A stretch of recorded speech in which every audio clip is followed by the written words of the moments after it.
Hello everyone. Thank you very much for joining us for this fourth STIG Space Policy webinar that will focus today on youth engagement in the Asia-Pacific sector. My name is Quentin Verspieren. I'm an assistant professor of space policy at the Science, Technology and Innovation Governance program of the University of Tokyo, and it has been my pleasure to host this series of webinars, so for the fourth time today. And I'm really glad to see that our attendees base is increasing as I see many new names in the list. So thank you for those who came back and welcome to the new ones. So for this short introductory remarks, I will first introduce the STIG program of the University of Tokyo that is hosting this series of webinars. And then I will introduce briefly today's event before giving the floor to the wonderful speakers that we have today and that I will introduce in a few minutes. So the Science, Technology and Innovation Governance Program is a multidisciplinary program at the University of Tokyo that was established by most of the graduate schools of the university. So public policy, engineering, science, law and politics, economics, to foster experts in science policy and the science of making sound policies.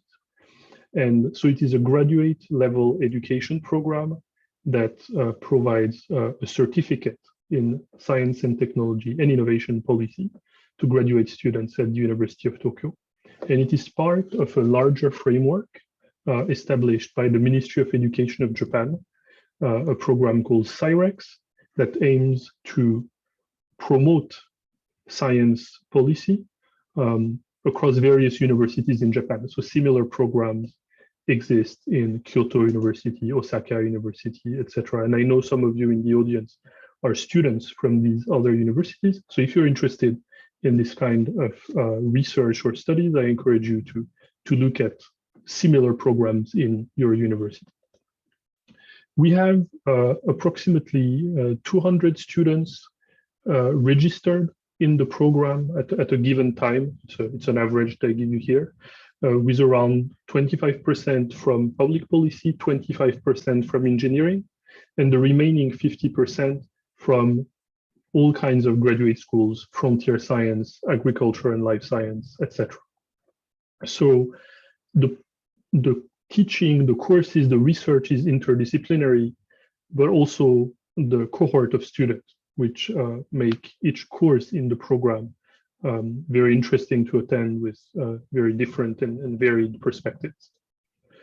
One of the many items on which we work at the STIG program is space. So we have people working on biotechnology, on energy, but as for me and some of my colleagues, we are focusing primarily on space. We are 3 full-time faculty members working on the issue. Along with me are Professor Shiroyama and Suzuki. And we have a number of visiting faculty and affiliated faculty from other universities or the Japanese Space Agency, as well as the University of Tokyo School of Engineering. And we are conducting various kind of research publications, including one of our latest milestone was the publication of a book on the first book presenting the history of ASEAN space programs. But beyond pure academic research, we are also strongly involved in outreach activities, as well as, I would say, research or consulting with various governmental or private entities in Japan and abroad.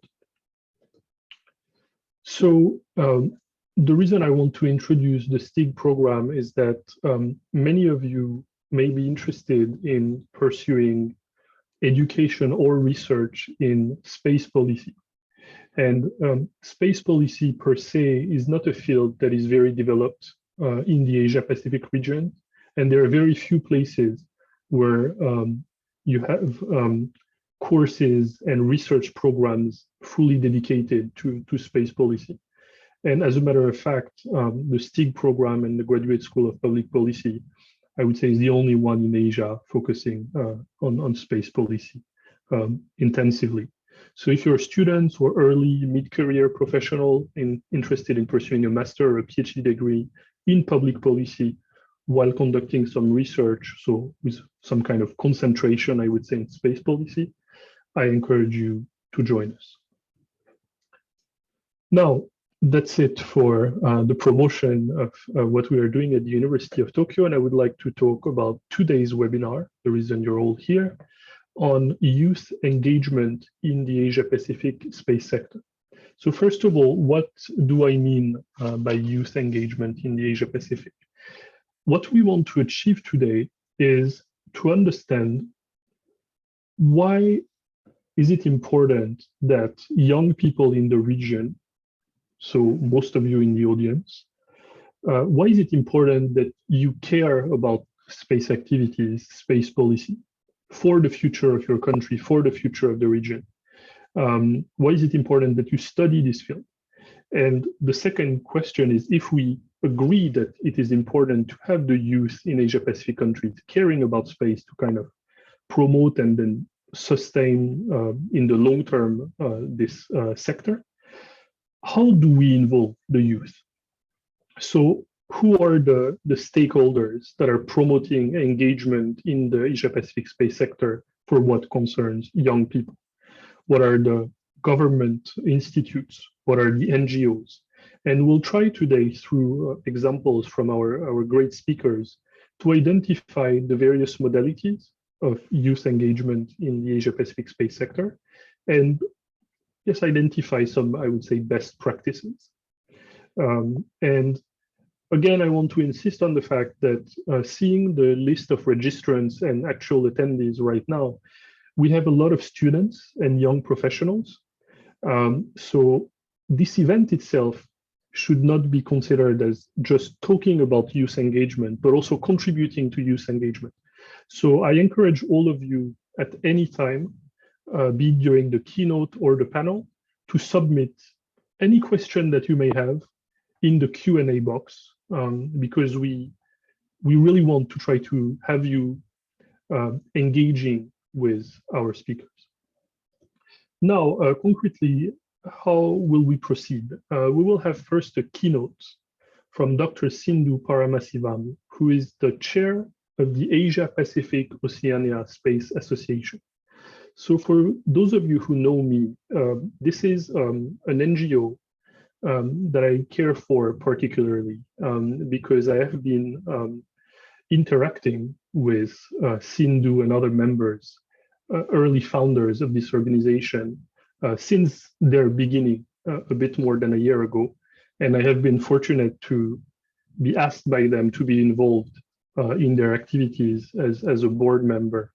And I think they're doing a wonderful job. And I really wanted today to put the spotlight on what they do, not only because they're doing a good job, but because what they do could be extremely useful for many of you in the audience to engage with the community, meet your peers interested in space activities in the region. And after the keynote, we will have a wonderful panel with three amazing speakers, two from space agencies and one from APOSA.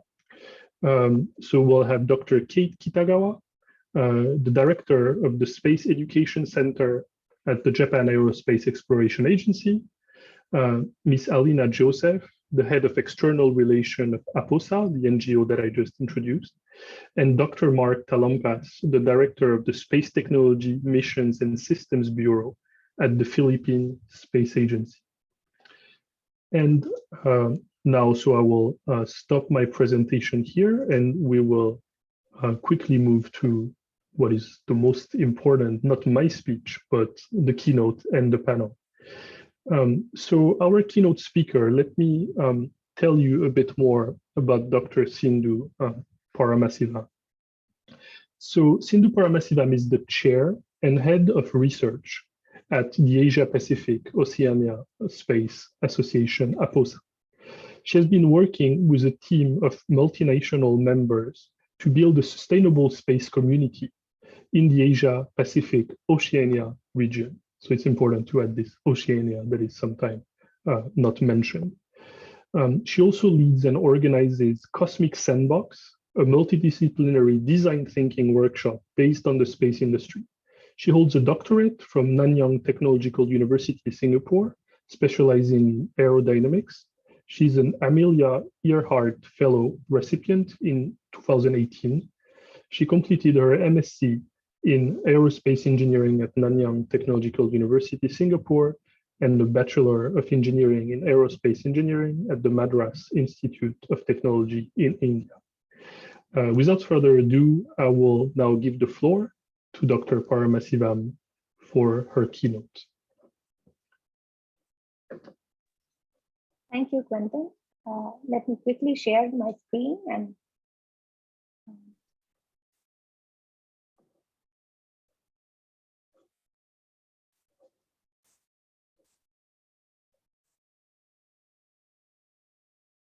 hope you're all able to see the screen. And yes, thank you perfect. For the kind. The floor is yours. Thank you. Thank you for the kind introduction, Dr. Quentin, and great to see you all here today, along with the rest of the panel. And I'm really grateful for this opportunity as well to represent APOSA and talk to you people on this great occasion. Without further ado, I'll start with some of the activities about APOSA and then mention briefly about what we are trying to do for the Asia-Pacific Oceania region.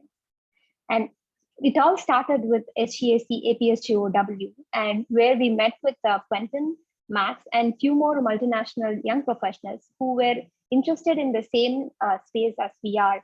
And what we were looking at that workshop is the Asia-Pacific space sector.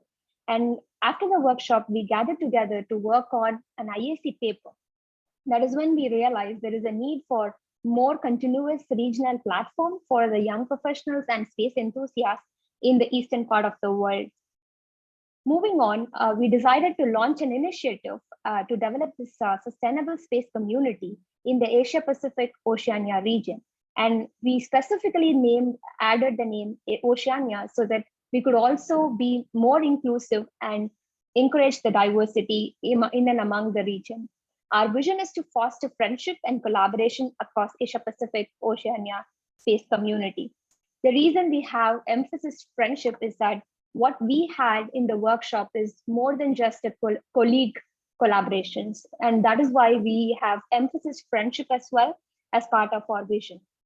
And immediately after our launching, we also launched a simple continuous platform named Space Smurfs to connect, discuss diverse different topics on a Clubhouse platform. We also conducted a couple of design thinking workshops to forge a community of problem solver by giving an awareness about multidisciplinary nature of the space industry. These are the faces, of course, of our APOSA, and you can see that we are all from multiple different nationality and country from around the world.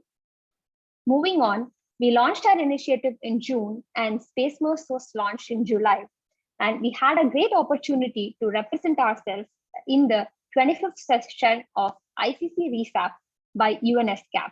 We have delivered our first official statement as an observer.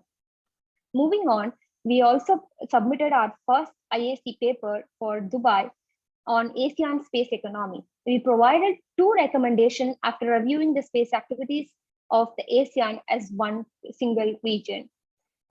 Our first Cosmic Sandbox, which is the flagship multidisciplinary design thinking workshop, was conducted as part of the virtual side event of APRSAF 27. We also hosted a panel discussion on EVO for climate action in the Asia-Pacific region at Space Law and Policy Working Group of APRSAF. And in the last few months, we launched 2 research teams, one on law and policy and one on technology. And we also established a few more collaborations for our future research projects. And we have expanded our team to around 20 members right now. And we also evolved the Space Smurfs to be more than a Clubhouse platform, which is now an audio video podcast that can be streamed on Spotify, Google Podcast, and YouTube. And we have hosted our last Sandbox a couple of weeks ago on Earth observation for Earth intelligence. Moving on, I'll briefly explain about the purpose of Space Smurfs. The main goal is to connect, discuss, and bring awareness about multiple different space-related topics to the general public. Space has become a critical domain in our everyday life, and not many of them know about it. They think it's just for space enthusiasts only. And what Space Smurfs is trying to do is to deconstruct this notion and let everybody know about how space can be useful and how space can be utilized. These are diverse different topics that was posted in season 1 and season 2 of the podcast. And there are a line of exciting topics ahead for this year. Moving on, Cosmic Sandbox is our flagship multidisciplinary design thinking workshop.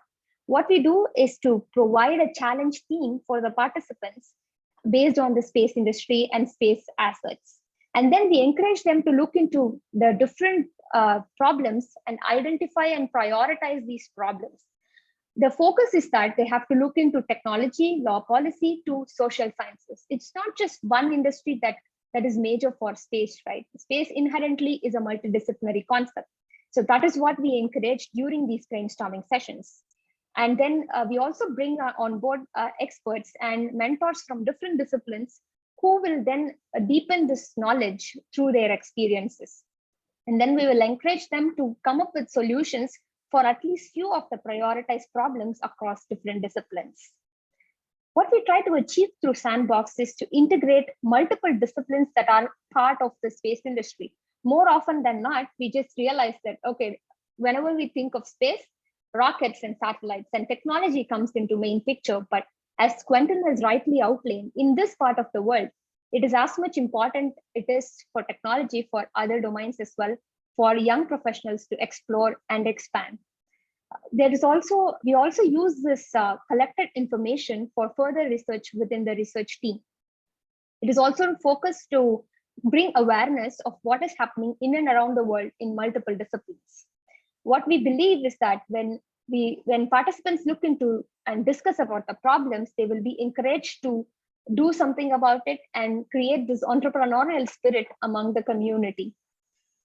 Moving on, over the past 1 year, when we are analyzing about ASEAN space economy, we realized that the whole region qualitatively falls under the category of limited space nation. And what we proposed as part of our IAC paper is that first, they could come together for an optional space program, which involves the EVO application, because all of the countries has expressed interest in one way or the other on EVO applications. What is more interesting and more important is the second part, where we propose to have an ASEAN capacity building center. We believe that collectively, the region, not just ASEAN, but also the entire of Asia-Pacific could benefit from having such a capacity building center, which could be the source for the youth as well to improve and to get some experience on different skills, not just on technology, but also on multiple other disciplines, of course. Moving on. As we all speak about youth engagement, I'm sure it's not as easy as it sounds. We have, especially in this region, right? I have been there and it's not an easy thing. Different challenges we come across. There are limited number of opportunities to explore and try. It's not common to have a multidisciplinary exposure. Even for me, for the past many years, I was only aware of more technology than the rest of the other things. And there are a lot of hidden talents and not many are aware of where to seek for what. It can be really exhausting as well to keep looking and not sure where to go. There is limited access to experts, limited number of cross-cultural experiences, limited opportunities to network. We all know how costly a conference can be. And thanks to pandemic, some of them are affordable through online, but still, it's not that common, right? And there is limited capacity and capability in many countries for even to try out a few things that you like. And there are courses online, but even I myself can't afford a lot of it. And it's not easy at all for young professionals and students who are not yet yearning. And yeah, so not many, and also there are highly competitive scholarships and fundings, which is not easier for all to get. Numerous geographical and political barriers are also an issue when it comes to the regional integration or regional space community. These are some of the challenges that we have observed while we were working on the last 1.5 years as a team. Moving on, let's have some focus light on the underrepresentation of the countries. These are all the number of countries in the Asia-Pacific region according to UNSCAP. And you can see that there are almost 50 countries. And whenever you go to a space event or space activity or any research projects, it is very obvious that there will be only a few representation among these 50 countries, right? And we have all observed it in one way or the other. Especially when it comes to Pacific Oceania, we have been trying to contact experts and we have been trying to approach a few organizations.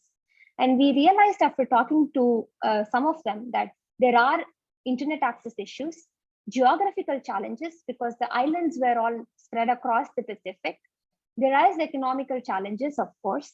There is limited awareness among what are the other things that's going on in the rest of the world. The networking penetration is slow.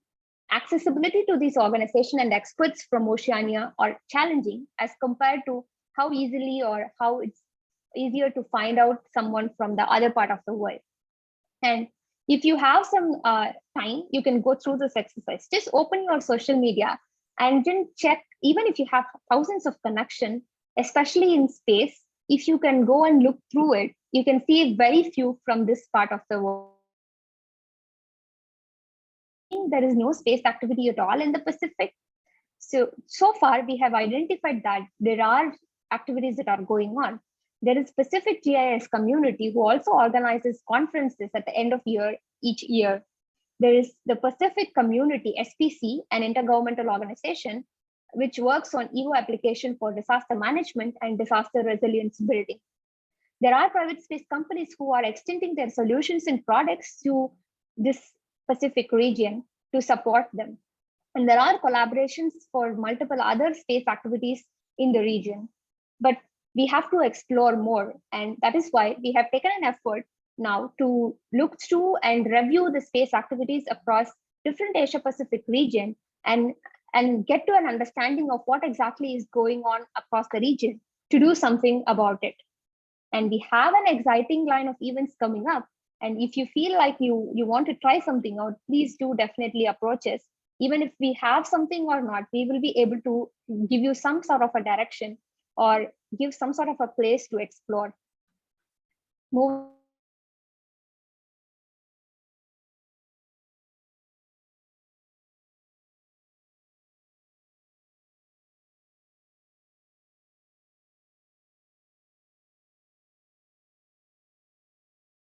I'm sure rest of the members will agree as well that for the past many years, we have been exploring multiple different things before this actually the APOSA clicked in. So there is really no shame in not knowing at all. Just keep working on it. If you feel stuck, then there is a challenge and there is an opportunity for you to figure out with your group of friends who could help, right? Keep trying and keep exploring. We all have to start somewhere, and you can start it from here. And if you feel like you are not sure where to fit in, do contact us or join us and let's explore together. Thank you. Thank you very much, Sindhu, for this great presentation and I'm sure very inspiring words for, in particular, the youth in our audience. So now I would like to give a few seconds to the attendees to write any questions that they may have. Or if you'd rather ask your question orally, you can also raise your hand and we'll select one or two questions. And if you're still figuring out what question you would like to ask, anyway, the head of external relations of APOSA, Miss Alina Joseph, will be in the panel. So, and Sindhu will stay on. So if you have any question, we'll have more time in the panel, after the panel for that. So yes, Maybe, I think I just want to explain the having accompanied APOSA since the creation. I'm really impressed how fast you managed to develop and to build a community and a team that is pretty large already. So I just want to acknowledge that. So there is a question that will be also something we will be discussing in the panel, but how can the youth help in the space sector? Like, is there a place for the youth in the space sector? Would you like to start answering this question, Sindhu? And then, of course, all the other panelists, I'm sure, will comment on that. Most definitely. So there are organizations on multiple, national specific, regional specific organizations having webinars or workshops, research projects that are going on, which you can be part of. And I think, and what I observed in the space industry is that many experts and mentors are actually accessible compared to where I come from, which is aeronautical. And if you feel, and I'm sure if you keep knocking at the doors, at least a few of them will definitely respond on where you can look for what, right? Like exactly webinars like this, you can register, you can attend, and then you can ask the experts if they are doing some projects that you are interested of and you can be part of. Either they will give you an answer or at least a direction for it. So, and you can also work on your own research teams, like form within your team members, your friends, and take up a topic that you think are interesting. That's what we started off as an IAC paper. And that is the best way to start as well. You can apply for a conference and work on it. Thank you very much, Sindhu. I would just add to that in the context of COVID, so you all have heard about economic troubles in a lot of industries, but space is the only industry that hires a lot, even during COVID, because in all countries, and in particular the most advanced space countries in the world, like Japan, France, there is an absolute shortage of space engineers. So if you're interested in space engineering, really do not hesitate to study space engineering. There are already plenty of opportunities, and it will keep growing for sure. So this is a very tough question that just appeared.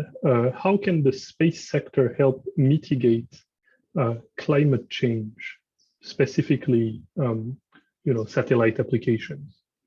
So which is the topic of your latest Cosmic Sandbox. So do you have a few words about that?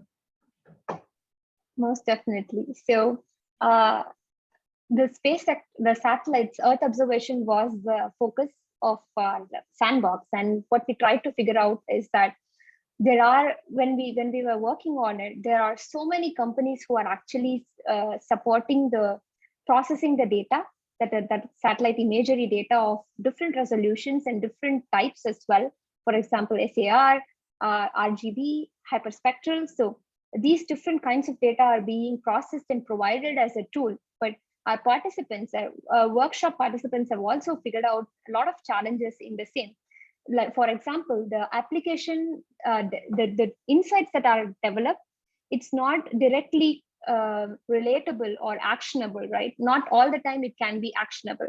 So these are also some of the points provided by the experts, although it's being widely used right now and it's on evolving path. I think that is one. There are a few challenges as well to use those satellite data immediately. Thank you very much. And yes, I mean, satellite applications in particular for climate change is probably the most accessible type of activity that everyone can involve in, because a lot of data is provided for free by all governments around the world. So that's really this kind of downstream application. So using the data rather than making the space system is very accessible indeed. And I think we have another question from Yasuto Mori, who says, I'm a high school English teacher, and I wonder how adults can inspire youth, especially students, in education who think they are not relevant to space issues.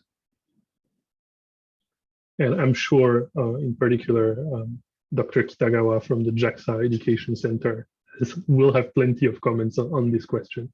Let's keep it for later. But Sindhu. Yeah, I mean, I would probably leave it to expert here to take the floor to answer the question. Yeah. Okay, so thank you very much, Sindhu, for this great presentation.